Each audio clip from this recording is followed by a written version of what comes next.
She is no stranger to our screens, and this year Michaela Strachan is celebrating 40 years since her TV debut with a new tour that looks back on her career.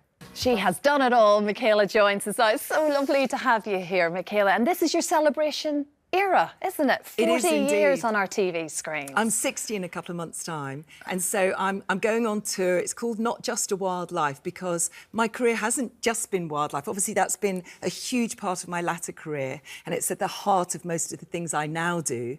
But before that, it was the Wide Awake Club, the Hitman and Her, and all sorts of other things. So, yeah, we've called it Not Just a Wildlife. Exactly, because that is only just one chapter of this story. Very, very much so, in fact.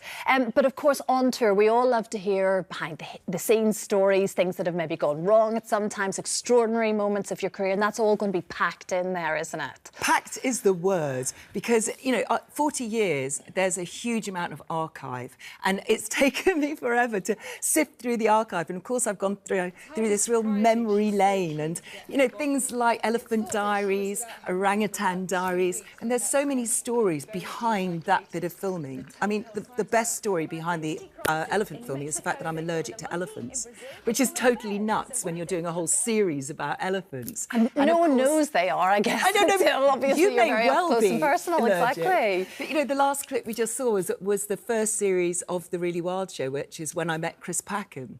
And in that clip, he says to me, oh, I tell a joke. And he said, there's nothing like starting a programme with a joke, and that's nothing like starting a programme with a joke. And, you know, our relationship has stayed like that for 35 years, where we have a fantastic relationship and take the mickey out of each other. Yeah, a lot of friendships along the way, of course. And the archive stuff that you mentioned there, you actually had a lot of that at home in your garage. You literally physically were going through old photographs and old videos and all sorts of things to try and make this all come together. On VHS, can I tell you, yes, some of it. You know, obviously now you've got YouTube, but yeah, that's the photograph of just some of my archive. I mean, where do you start when you've got that much? That's impressive, Mickey. That is very organised. Very organised, but you know, it's like this show. It's on every day. I mean, goodness knows what your archive must be like. But when you're on live programmes, they're 52 weeks of the year, so that's a lot of time to look through and try and remember. Where was that funny thing that happened? Which programme was that in that 4 years that I did when we were on every day? So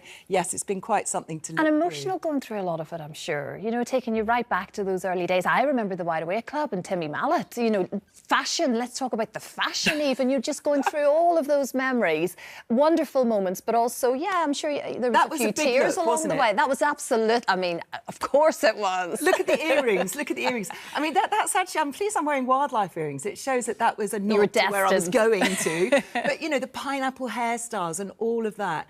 And I really hope that people that come to see the show are people that have grown up and grown older with me on telly. I started telly at 20 years old, and you know, it's 40 years later, and so many people, depending on what generation they are, remember either the Wide Awake Club or the Really Wild Show or the Hitman and Her or Spring Watch or whatever. You know, there's so many iconic programmes within that career. Yeah, exactly. You mentioned the Hitman and Her, and of course that has now reappeared in the Take That documentary, yes. Which I'm sure, was that unexpected? No, somebody warned me that I was in it, and yeah, we appear a couple of times. Yes, because actually, I employed Jason Orange as a dancer before he was in Take That.